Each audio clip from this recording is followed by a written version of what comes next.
உங்களுடைய ஆதரவு, உங்களுடைய ஒத்துழைப்பு தான் இந்த போராட்டம். இன்று 11ஆம் தேதி எடுக்கப்பட்ட போராட்டம் தொடர்ந்து டெல்லி, தொடர்ந்து மாநாடு வரை சென்று கொண்டே இருக்கிறோம். இந்த மே 5 மாநில மாநாடு, 25ஆம் மாநில மாநாடு ஜிஎஸ்டி சாலையிலே 50 ஏக்கர் இடப்பரப்பளவிலே மாநாடு நடத்தக்கூடிய நிலையை பேரமைப்பு உருவாக்கி கொண்டிருக்கிறார். அந்த மாநாட்டு பந்தல், மாநாட்டு திடல் என்பது லட்சக்கணக்கான மனிதர்கள் குவிந்து கொண்டிருக்கிறார்கள். நீங்களாம் பார்த்திருப்பீங்க.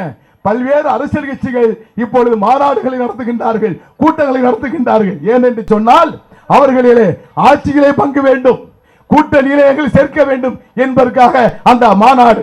ஆனால் பேரமைப்பு நடத்துகின்ற மாநாடு நம்முடைய வாழ்வுரிமை காக்கக்கூடிய மாநாடு, நம்முடைய வாழ்வாரத்தை காக்கக்கூடிய மாநாடாக அந்த மாநாடு அமைய இருக்கிறது. நாங்கள் ஆட்சியிலே பங்கு கேட்கவில்லை, நாங்கள் ஆட்சிக்கே வரவில்லை. நாங்கள் ஓட்டு போடுகின்றவர்கள், ஓட்டு கேட்பவர்கள் அல்ல. ஆனால் மனிதனுடைய உரிமை கேட்பவர்கள், மனிதனுடைய உரிமை பறிக்கப்பட்டால் எதிர்த்து போராடக்கூடியவர்கள், எந்த தியாகத்தை செய்து மனிதனுடைய உரிமையை எந்த அரசும் பறிக்க கூடாது என்ற கோஷம் அந்த மாநாட்டிலே இருக்கிறது. ஆகவேதான் இன்றைய ஆர்ப்பாட்டம், இந்த முழுமையாக இந்த ஆர்ப்பாட்டம் நடந்து கொண்டிருக்கிறது. இந்த பின்பகுதியிலே இருக்கின்ற வியாபாரிகள், பின்பகுதியிலே எஸ்எம்டி அவர்கள், வடசென்னை வடக்கு மாவட்டத்துடைய தலைமையிலே வந்து கொண்டிருக்கின்ற ஆயிரக்கணக்கான வியாபாரிகள் முன்னோக்கி செல்லுமாறு கேட்டுக்கொள்ளுங்க. தேசிகன் அப்படி போங்க, எல்லாம் முன்னாடி போங்க, எல்லாம் முன்னோக்கி போங்க, முன்னோக்கி போங்க, முன்னோக்கி போருங்கள்.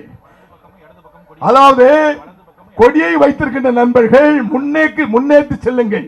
இந்த கூட்டம் இன்னும் போதாது என்ற, இன்னும் அலைகடலாக வந்து கொண்டிருக்கிறது என்று நிரூபித்துக் கொண்டிருக்கின்ற இந்த ஆர்ப்பாட்டம் முதல் கட்டமாக மீண்டும் நம்முடைய கோஷம் போட்ட பிறகு ஒருங்கிணைப்பு குழு நிர்வாகிகள் பேச இருக்கிறார்கள். வியாபாரிகளே, கோஷம் போட்டோம், கலைந்து விட்டோம் என்று இல்லாமல் இன்னும் ஒரு அரை மணி நேரத்தில் இது நிறைவு செய்யக்கூடிய நிலை இருக்கிறது.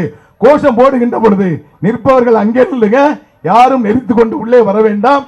பத்திரிகை ஊடக நண்பர்களுக்கு நீங்கள் ஒத்துழைப்பு நல்குமாறு அன்போடு கேட்டு இப்பொழுது விடை பெற்று மீண்டும் நிறைவுரை ஆற்றுவேன் என்பதை தெரிவித்துக் கொள்கிறேன்.